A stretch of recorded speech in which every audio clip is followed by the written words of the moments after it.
안녕하세요. 한국공제신문 박형재 기자입니다. 지금부터 한국공제신문 주최 자산운용 토론회를 시작하겠습니다. 이번 토론회는 코로나19 장기화로 공제, 공제조합 등 기관 투자자들의 자산운용의 어려움을 겪는 가운데 전문가와 함께 해법을 찾기 위해 마련했습니다. 실제로 공제업계 실무자들의 이야기를 들어보면 코로나 이후 마땅한 투자 상품이 없다고 합니다. 제로금리 시대에 은행 이자는 기대하기 어렵고 해외 투자는 이동 제한으로 현장 실사가 불가능해 멈춰선 상황입니다.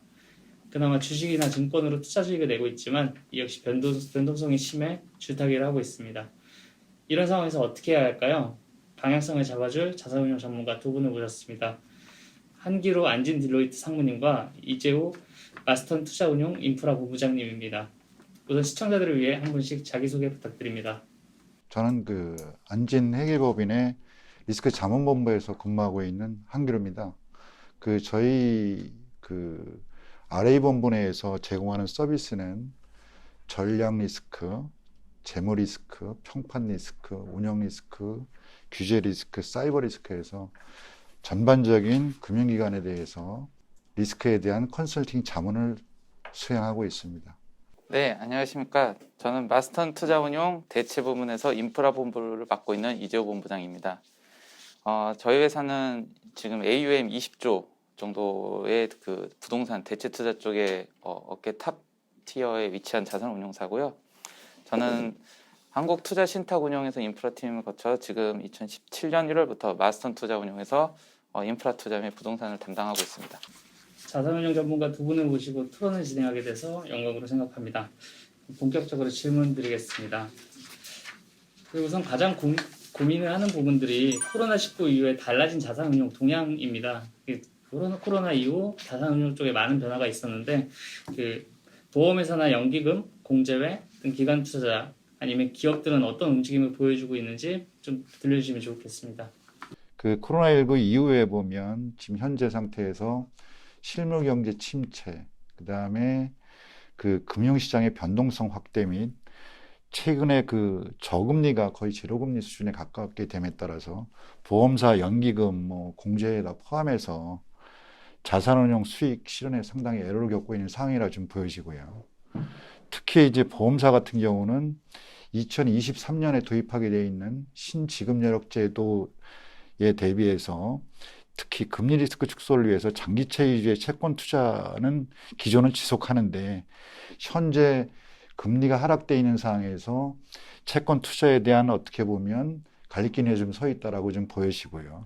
이런 어떤 저금리 장기화에 따라서 신규 투자 자산에 대해서 수익률 확보를 해야 되는데 이에 따라서 대체 투자에 대한 수요가 확대되는 추세에 있다라고 생각이 됩니다. 보험사의 경우에 보면 대체 투자가 지금 보험사 전체적으로 봤을 때 한 150조 정도 규모가 됩니다. 그래서 생명보험회사가 약 한 100조, 손해보험회사가 한 50조 정도의 가량 차지하고 있고요. 그래서 보험회사의 이제 대책 투자 규모가 확대가 되는 양상인데 코로나19 상황 이후에 보면 해외 투자 같은 경우, 특히 이제 해외 투자물이 대체 투자 같은 경우 해외 투자물에 대한 수요가 있는데 이 부분에 대해서 상당히 좀 애로를 겪고 있는 상황으로 지금 보여지고요. 이 보험사 같은 경우는 이 대체 투자에 대해서 해외 투자 부분, 요즘에 보면 선순위 대출이 아닌 후순위 대출까지 이렇게 추진하는 어떤 추세에 있습니다. 저는 운용사랑 증권사에서 이제 상품 개발하는 쪽에서 좀 말씀을 드리겠습니다. 작년 코로나 이후에 사실 자산운용 시장은 속된 말로 경험하지 못한 시기를 겪었거든요. 이유가 그동안에 사실은 국내 투자 기회가 굉장히 부족했고 늘어나는 이런 유동성을 투자하기 위해서 많은 증권사와 운용사들이 해외 투자를 많이 발굴했었습니다. 그래서 그동안 해외 투자가 급격하게 늘어나다가 작년 상반기를 기점으로 해외 투자가 갑작스럽게 경색이 됐고요. 그리고 그 이유는 아까 앞서 말씀하신 것처럼 투자자들이 해외 현지 실사가 어려워졌고요. 그래서 해외 투자에 대한 검토 자체가 불가능해졌습니다.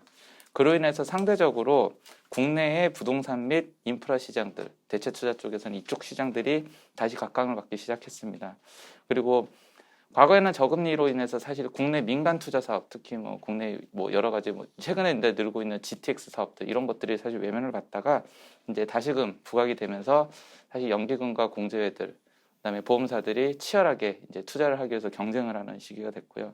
또 해외 투자는 프로젝트 단위의 투자보다는 약간 기존의 네임밸류가 있거나 레퓨테이션이 있는 GP들의 재간접 펀드에 많이 출자하는 상황이었습니다. 그 자산운용 분야에서 사실 해외 쪽이 굉장히 어려운 부분, 해외 투자가 어려워지면서 다시 국내로 눈을 돌리고 있다고 하셨는데, 그러면 최근에 좀 뜨고 있는 투자 트렌드가 좀 있다면 하나씩 말씀해 주시면 좋을 것 같습니다. 지금 대체 투자 부분 쪽에서 섹터별로 코로나19 이후에 보면 시비가 상당히 엇갈리는 거라고 지금 생각이 되거든요. 그래서 산업별로 봤을 때 보면 물류센터라든지 지산 쪽이라든지 이런 쪽이 상당히 그 대체 투자 쪽에서는 새로운 투자처로 좀 많이 등장을 하는 것 같고요.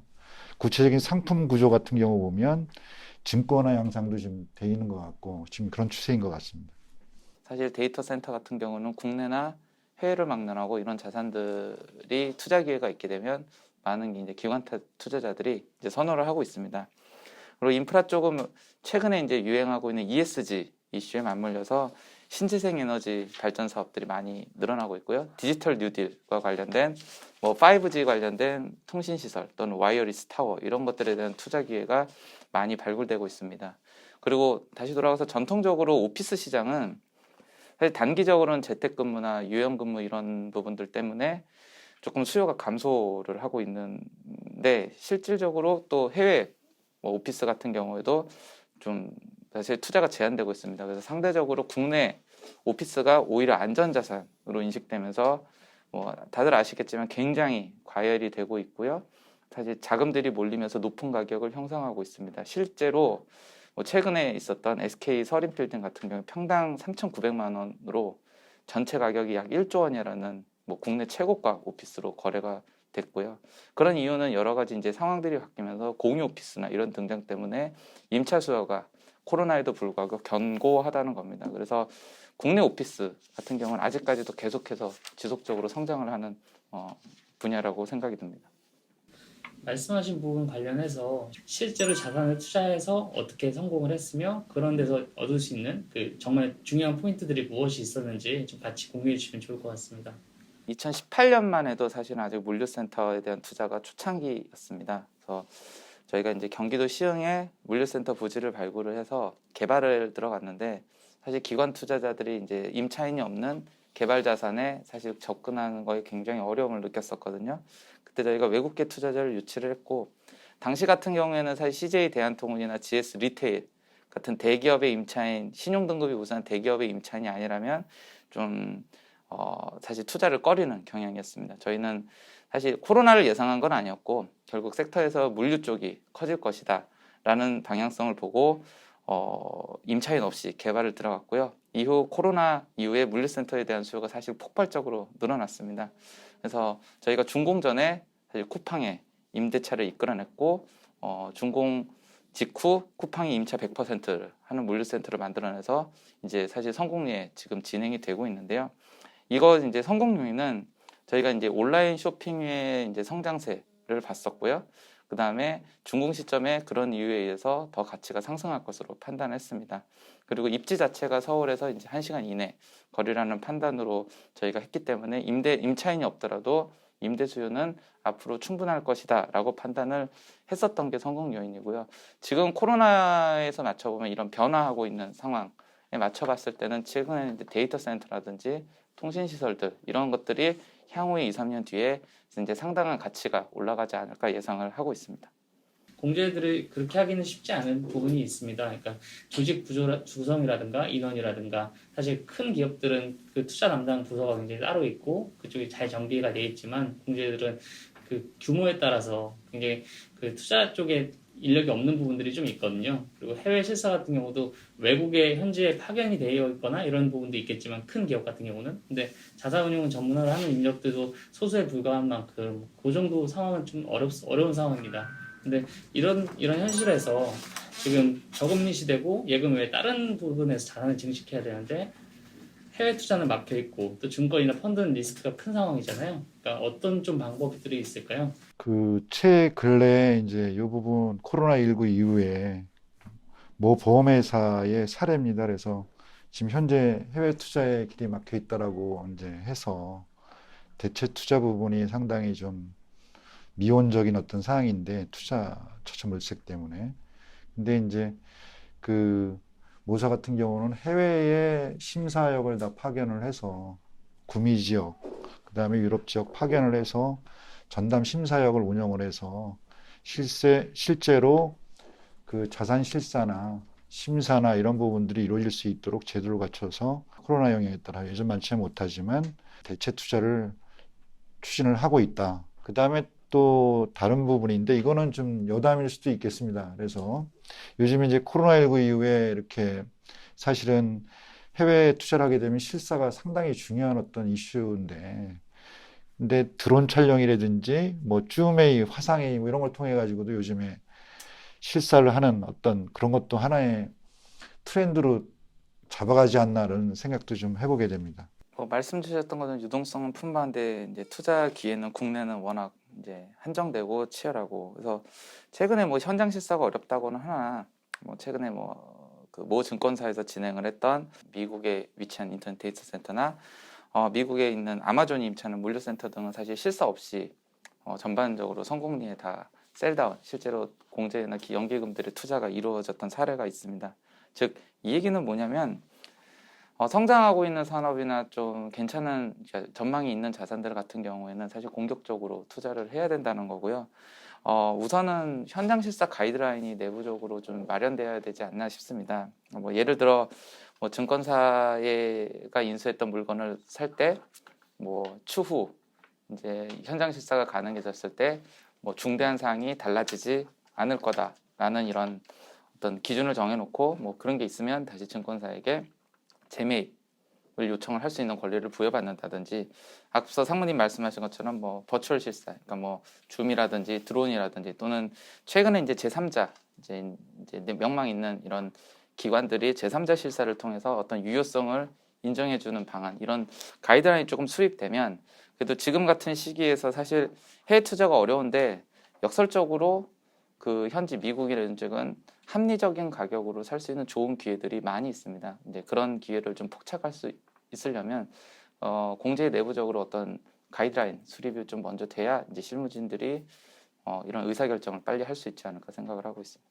특히 이제 해외 실사를 할 경우에 보면 이 회계펌을 통해서 글로벌 회계펌을 통해서 그 제3자로 해서 실사를 할 수 있는 방법도 있습니다. 코로나 상황이 당분간 지속될 걸로 예상이 되는 만큼 그거에 따라서 말씀하신 다른 방향들을 좀 고민을 좀 하고 그쪽에서도 가이드라인을 세우거나 내부적인 검토를 좀 하는 것들이 필요해 보입니다. 회원들이 낸 돈으로 자산운용을 합니다. 공제회들이. 그리고 그 이자를 붙여서 되돌려주는 사업들을 하고 있는데요. 그런 특성상 당연히 위험자산에 대한 투자는 불가피합니다. 수익을 내기 위해서는 아까처럼 예금은 막혀있고 다른 투자처는 돈이 되지 않으니까요. 그래서 이 때문에 리스크 관리의 중요성이 커지고 있는데 사실상 보험사나 기관 투자자 이런 분들이 주로 어떤 방식으로 리스크를 최소화하는지 이런 것들이 좀 궁금합니다. 우리나라의 그 보험사의 이 대체 투자 부분에 대해서 리딩을 하고 있는 이제 K 보험사 같은 경우로 보면 이 대체 투자나 또는 신규 상품이 등장했을 때 이 투자를 할 때에는 항상 그 심사부서에서 물론 먼저 1차 심사를 하지만 2차적으로 해서 그 리스크 관리 부서에서 추가적으로 리스크 검토를 합니다. 개별 건 바이 건으로. 그래서 그 다음에 이제 이 건 바이 건으로 끝나는 것이 되는 것이 아니고 투자 의사 결정을 하기 위해서는 협의체 기구라든지 또는 외부 인사를 동원해서 평가를 한다든지 이렇게 해서 그런 어떤 투자 의사 결정 프로세스 상에서 투자를 해서 어떻게 보면 실질적으로 그 리스크 대비해서 수익이 좀 오버스윙하는 구조로 해서 항상 초과 수익이 달성할 수 있도록 하는 구조를 해서 운영을 해서 성공 사례로 좀 생각이 되고요. 실제 그 지금 이 공제 쪽에서 이 투자를 한다. 투자를 할 때에는 물론 이제 이 CIO 부분 쪽에서 자산형 부분 쪽에서 종합적인 의사결정을 하겠지만 기본적으로 이러한 어떤 내부 통제나 리스크 관리에 대한 프로세스나 이런 부분들은 의사결정 구조는 먼저 선행적으로 좀 갖춰줘야지만 리스크를 좀 최소화할 수 있지 않나 이렇게 좀 생각이 되고요. 제가 보니까 공제조합이 전체 자산 규모 중에서 보면 전체 포트폴리오 중에서 50% 이상이 지금 현재 대체 투자에 대한 비중이 있어서 실제 국민연금에서는 지금 어떻게 운영하는지 한번 이렇게 말씀을 좀 드리겠습니다. 이 국민연금은 대체 투자가 전체 포트폴리오의 한 15% 정도 내외 정도 됩니다. 그래서 그렇게 한 100조 정도 예상된다고 보시면 됩니다. 지금 현재 한 800조 정도의 그 총자산을 가지고 있는데 그 중에서 대체 투자에서 보면 이 건 바이 건으로 해서 해외 투자를 하건 또는 국내 투자를 하건 그 독립된 심사팀에서 별도로 1차적으로 먼저 심사를 하고요. 그 다음에 상위 리스크관리실에서 다시 2차 심사를 하고 특히 여기에 대해서는 또 중간에 이게 투자를 한 상태에서 이 사후 관리가 모니터링이나 이런 사후 관리가 이루어지지 않으면 결국은 나중에 이게 디폴트가 될 수 있기 때문에 사후 관리 모니터링에 대한 부분도 상당히 철저하게 지켜지는 걸 해서 운영을 하고 있습니다. 그래서 물론 이 대체 투자 자산 자체가 이 안정성하고 수익성을 동시에 추구하면서 사실 유동성 프리미엄만큼에 대한 기회비용을 오버스윙을 하는 거기 때문에 수익을 내는 거기 때문에 상당히 물론 리스크는 덜하지만 실제로 이 사후 관리에 대한 모니터링은 엄청나게 많이 필요한 것으로 생각이 되어지고요. 특히 그 지분형 투자 같은 경우는 상당히 그 모니터링에 대한 부분들은 상당히 강화될 거로 생각이 됩니다. 저희는 지금 보면 결국 이 프로세스의 확립과 정립은 전문성 있는 인력의 확보가 우선돼야 된다고 생각을 합니다. 그건 저희 회사에서도 똑같이 생각을 하고 있고요. 그 다음에 뭐 특히 국내 거는 그래도 좀 괜찮은데 해외 건 같은 경우에는 이제 추가적으로 우리는 이제 접근하기 어려운 자산들이다 보니 뭐 글로벌 재보험사나 이런 보험 상품을 통한 신용 보강 같은 것도 사실 강구를 하고 있습니다.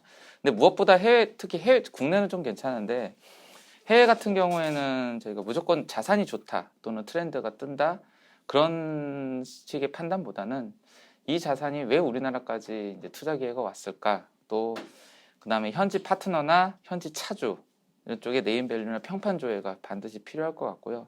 이런 정성적인 좀 판단들로 우선은 1차적으로 이 투자 기회를 좀 거르는 게 아마 좀 더 리스크를 저감할 수 있는 방안이라고 생각이 됩니다. 코로나19 시대에 공제들이 자산운용을 하면서 가장 주의해야 될 점들은 뭐가 있을까요? 지금 그 보험사나 연기금이나 공제나 똑같은 자산운용상의 에러를 겪고 있는 상황이라고 지금 생각이 됩니다. 그런데 기본적으로 보험회사의 자금 성격은 이 장기 자금 조달 자체가 그 단기적인 어떤 이익 실현보다는 장기적 이익 실현에 어떻게 보면 목표를 맞추고 운영을 해야 되는 게 기본 스탠스입니다. 그래서 이 보험회사의 자산운용의 원칙은 기본적으로 뭐냐면 안정성이 먼저 우선이 돼야 되고요. 그 다음에 수익성, 그 다음에 유동성. 더 나아가서는 이제 공공성의 원칙에 따라서 자산운용에 대한 기본적인 기조가 원래 운영이 이렇게 되는데 그 코로나19 상황이라 해서 지금 금융시장 자체가 상당히 플럭추에이션이 굉장히 심합니다. 그런 상태에서 그 단기적인 어떤 이익 확보를 위해서 단기성으로 어떻게 보면 투자를 한다든지 특히 유가증권 실물 투자를 한다든지 이런 사항들은 좀 지양을 해야 되지 않나 좀 생각이 되고요. 기본적으로 공제의 그 자금 조달, 맨 처음에 자금 조달할 때 자금 조달 성격에 맞는 자산 운용을 좀 해야 되지 않나 이렇게 좀 생각이 됩니다. 물론 이제 요즘에 지금 현재 애로사항이 많지만 국내에서도 아까 그 본부장님께서 말씀 주셨지만 국내에 대한 어떻게 보면 대체 투자에 대한 매력도도 아직까지 경쟁은 물론 더 심화가 되지만 물론 대체 투자에 대한 수익률도 경쟁이 있다 보면 이게 지금 하락이 되는 거라고 좀 생각이 됩니다. 그래서 하락이 되고 있지만 여전히 그 보험회사 자금 성격에 맞는 자산운용 하나의 수단으로서는 상당히 대체 투자가 여전히 매력적이지 않나 생각이 되고요. 특히 이제 제가 한 가지 더 말씀 좀 드리면 코로나 영향으로 인해서 대체 투자 아까도 우리 본부장께서 자세하게 말씀 주셨지만 섹터별로 희비가 굉장히 많이 교체하는 것 같고 그래서 이 부분에 대해서는 상당히 좀 세밀하게 분석을 하고 그 다음에 새로운 투자처를 발굴해야 되지 않나 이렇게 좀 생각이 됩니다. 저희가 이제 판단하는 거는 결국 상대적으로 비교를 했을 때 현재 시점에 이 자산이 가격이 저평가됐냐, 이제 고평가됐냐를 어떤 상품 개발하기를 분석을 합니다. 지금 말씀하신 것처럼 지금 코로나19에 각광받는 섹터들이 또 불과 2, 3년 뒤에는 어떻게 바뀔지 모르기 때문에 사실 현재 시점의 가격이 고점이라는 약간 경각심은 좀 가져야 될 것 같고요. 그 트렌드가 바뀐다면 자칫 엑시시나 이런 게 어려워질 수 있을 거라고 생각을 합니다. 예를 들어서 한 3, 4년 전에 이제 굉장히 인기가 많았던 마트에 대한 투자 물건 같은 경우에 사실 롯데나 신세계 같은 우량 이제 유통업체들이 임대료를 주기 때문에 전혀 사실 배당을 받거나 하는 데는 문제가 없습니다. 다만 엑시시 지금 상당히 어려운 시점이거든요. 근데 이제 가격을 싸게 샀던 자산들이나 이런 것들은 이제 지금도 쉽게 엑시트를 할 수 있지만 이제 고점에 샀던 자산들 같은 경우는 사실 팔기 굉장히 지금 어려운 상황이거든요. 그래서 가격을 비교하실 때 이제 어느 정도 이제 상품이나 이런 것들을 아마 여기 계신 이 방송을 시청하시는 분들은 이제 많은 이제 운용사라든지 증권사로부터 상품 제안을 받으실 텐데 단순하게 이 상품의 가격이 또는 투자 현재 시점의 규모가 가격이 싸다 비싸다를 절대 가격을 보는 게 아니라 이 상대적으로 지금 현재 이 추이로 봤을 때 지금 제안받는 투자 기회가 좀 비싼지 가격이 좀 저렴한 건지 이런 것들에 대한 판단을 좀 하신다면 그래도 나중에 변화하는 이제 상황이 됐을 때 기민하게 대처할 수 있을 거라고 생각을 하고 있습니다. 교직원공제회나 건설공제조합 등 대형 공제회 외에 자산 규모가 수십억, 수백억 정도 되는 중소공제조합들도 많이 있습니다. 그런 것들은 좀 어떻게 자산 포트폴리오에 가져가야 될지 그런 거에 대한 그 조언을 해주시면 좋을 것 같습니다. 자산 규모가 이게 작은데 사실은 기관에 투자를 의뢰할 수도 없는 상황이고 해서 실제로 보면 포트폴리오 분산 차원에서 보면 소액 대출로 해서 소액 신용 대출이나 또는 조합원들을 대상으로 한 또는 그 공제에 가입되어 있는 보험 가입자들을 대상으로 해서 예를 들면 신용 대출이나 아니면 뭐 담보 대출이나 이런 부분 쪽에 소액 대출을 좀 운영하는 것이 어떤가. 그렇다면 실질적으로 기관과의 그 의뢰를 하지 않고 자산 규모가 작기 때문에 그래서 이런 어떤 그 포트폴리오 분산 차원에서 소액 대출을 구성을 해서 리스크 대비 수익성을 제고할 수 있는 방법이 좀 되지 않을까 좀 생각을 해봅니다. 사실 중소공제조합은 이제 큰 대형 공제회들보다 사실 좋은 투자 기회에 접근하기가 굉장히 어렵습니다. 그래서 특히 대형들 같은 경우는 큰 공제회들에 먼저 제안을 하기 때문에 사실 제안 받기도 어렵고요. 그래서 제가 아는 뭐 이제 작은 공제회 같은 경우 또는 작은 이제 저축은행들이 어떻게 이제 딜을 하냐면 약간의 이제 소액 정도의 금액으로 에코티나 또는 후순위 대출에 투자를 활발히 하겠다라고 홍보를 합니다. 그러면 이제 사실 그쪽 구간들이 투자자를 구하기 굉장히 어렵고요. 그런 소액의 투자를 조금 넣음으로 인해서 앞에 있는 좀 안정적인 선순위 대출이나 중순위 대출 쪽에 있는 투자 기회를 확보할 수도 있을 겁니다. 또는 최근에 또 다른 제가 아는 뭐 작은 중소공제조합 같은 경우에는 몇 군데의 중소기업들이 이제 중소공제들이 연합을 해서 자산운용사나 또는 해외 GP들을 상대로 이제 블라인드 펀드에 소액을 출자하는 방식을 많이 취하는데요. 그렇게 되면 일단 이제 결국 좋은 이제 큰 대형 공제와 같이 이제 좋은 투자 물건을 투자할 수 있는 기회를 확보할 수 있고요. 그런 이제 블라인드 펀드에 가입을 했을 때 코인베스트먼트 기회를 이제 확보할 수가 있습니다. 그러면 이제 조금 더 이런 투자 쪽의 기회를 그나마 확보할 수 있지 않을까 생각을 하고 있습니다. 마지막으로 질문에서 빠졌거나 아니면 추가로 강조하고 싶은 사항들이 있으면 편하게 말씀해 주시면 좋을 것 같습니다. 보험회사에 맞는 또는 공제 자금 조달 성격에 맞는 기본적으로 자산운용이 이루어져야 된다고 생각을 합니다. 왜 그러냐면 이 코로나19라는 게 지금 현재 상태에서 보면 지금 계속 진행 중이지만 이게 언제 안정화될지는 사실은 모른다라고 생각이 되거든요. 그래서 거기에 대해서 자산운용에 대한 팔러시나 이런 정책들이 흔들려서는 안 되고 기본적으로 아까 좀 말씀드렸지만 조달 자금의 성격에 맞는 자산운용을 기본적으로 가지고 가라. 그래서 거기에 대해서 그 가져가되 그 다음에 현재 상태에서 위험 자산에 대해서 투자를 할 때에는 그 리스크 관리 관점에서 프로세스를 명쾌하게 해서 갖춰서 투자를 했으면 좋겠다라는 게 제가 드리고 싶은 말씀입니다. 다음으로 Q&A 시간이 있겠습니다. 토론회 전에 공제업계 자산운용 담당자들에게 토론자들에게 묻고 싶은 질문을 미리 좀 받았습니다. 요즘 가장 큰 고민은 투자할 만한 상품이 없다는 겁니다. 주식, 채권은 그럭저럭 수익률이 나오는데 부동산 대체 투자의 경우 해외 투자기를 막혀 어려움이 많네요. 기존에는 건물을 사서 임대 수익을 얻는 형태로 갔는데 코로나 이후 불경기로 인해서 불확실성이 커지고 있습니다. 어떻게 하는 게 좋을지 자문 부탁드립니다. 사실 지금 기존에 건물을 사서 임대 수익을 얻는 형태는 굉장히 좋습니다. 앞서 말씀드린 것처럼 국내 오피스 같은 경우에는 이제 각광을 받고 있고요. 근데 이제 좀 아까 말씀드린 것처럼 좀 물류라든지 또는 지금 최근에 이제 뜨고 있는 데이터 센터라든지 이런 쪽으로 조금 이제 자산의 성격, 똑같은 부동산에서 국내에 있는 자산의 성격을 좀 바꿔보시는 게 조금 더 리스크 대비 초과 수익률을 얻을 수 있지 않을까 생각을 하고 있고요.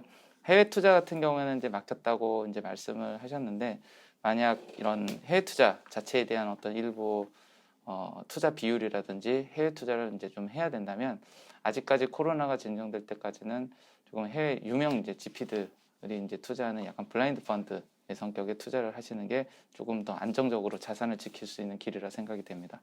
다음 질문 드리겠습니다. 어떤 대형 공제회에서 질문한 건데요. 질문이 두 가지입니다. 코로나 팬데믹이 안정화된다면 투자처로 가장 유망한 섹터와 지역은 어디인가요? 이게 한 가지고요. 최근 많은 기관들이 해외 대체 투자 비중을 늘리고 있는데 리스크 관리 측면에서 적정한 비중은 어느 정도일지, 요거에 대한 질문이 하나 더 있습니다. 요거에 대해서 답변 부탁드립니다. 대체 투자 유명 지역에 대한 서베이 자료가 있어서 살펴본 거로 보면 전체적으로 미국 시장을 가장 매력적으로 평가하는 것 같고요. 구미 시장 쪽이고, 그 다음에 서유럽, 영국 그 다음 순으로 이렇게 돼 있고요. 그리고 북유럽에 대해서는 선호도가 좀 고르게 분포되어 있는 상황이고, 서유럽 쪽에서는 이 프라이빗 펀드에 대한 선호도가 좀 높은 편이고, 뭐 이런 상황입니다. 그리고 이제 이머징 마켓 쪽인데요. 이머징 마켓 같은 경우는 중부 유럽하고 동부 유럽에 대한 선호도가 이제 상승하는 쪽이 있고, 그 다음에 중국은 여전히 투자 선호 국가이고, 그 다음에 동남아에 대해서는 기회가 좀 많다라고 이렇게 지금 되는데, 본부장님께서도 말씀 주셨지만, 실제 이머징 마켓에 들어가려면 사실은 거기에 대한 투자 프로세스나 이런 부분들, 그 다음에 심사하는 거라든지 또는 리스크 관리라든지 이런 부분에 대한 것들이 상당히 좀 많은 투자가 좀 선행적으로 이루어져야 되기 때문에 이 이머징 마켓 부분을 한다는 건 사실 좀 어려운 부분일 수가 있고요. 아까 본부장님께서 말씀하셨지만 본부 큰 규모에 있는 뭐 GP를 상대로 해서 이렇게 하는 것들은 좀 좋지 않을까 좀 생각이 됩니다.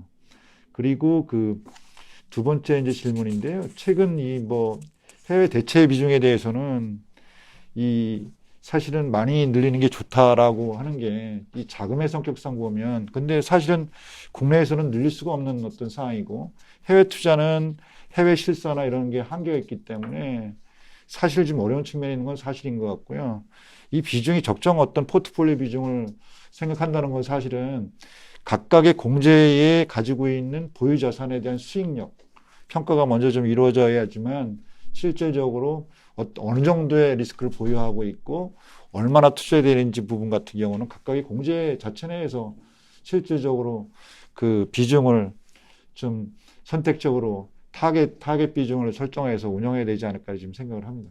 저도 이제 사실 투자처로 유망한 섹터나 지역은 여기에 동의를 하고 있습니다. 가장 사실 국내는 물론이고 일단 미국, 이제 호주, 그다음에 서유럽 이런 주로 이제 선진 국가들을 가장 유망한 지역으로 보고 있고요. 역시 지금 미국에 대한 사실 투자가 다시금 이제 검토가 많이 되고 있습니다. 근데 코로나가 사실 안정된다고 하더라도 과거와 같은 약간 이제 글로벌로 막 해외 투자를 막 한다기보다는 약간 탈세계화 동향이 있지 않을까 생각을 하고 있고요.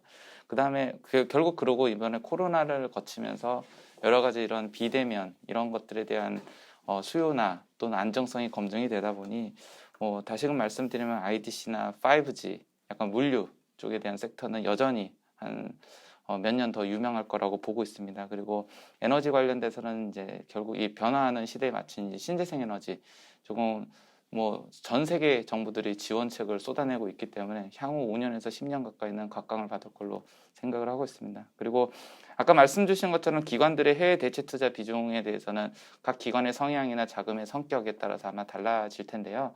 뭐 그냥 참고해서 이제 저희 회사나 또 각 부문에서 좀 목표하고 있는 거를 말씀을 드리면, 그래도 우리나라의 투자 기회보다는 이제 세계의 넓은 이제 더 많은 투자 기회를 저희는 확보를 해야 됩니다. 그러다 보니 저희는 이제 국내 투자 비중을 한 4 또는 3 정도로 보고 해외 투자 비중을 6에서 7 정도로 하는 게 일단 목표로 하고 있습니다.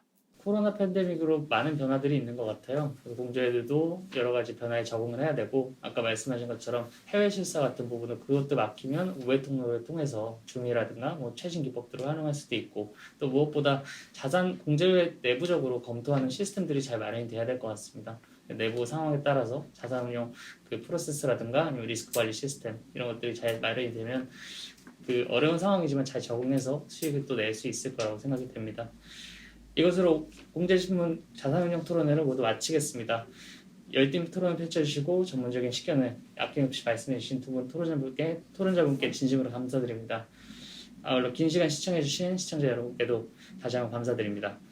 한국공제신문은 대한민국 1호 공제 전문 매체 전문지로서 앞으로도 공제업계 발전을 위해 더 좋은 행사를 찾아뵙겠습니다.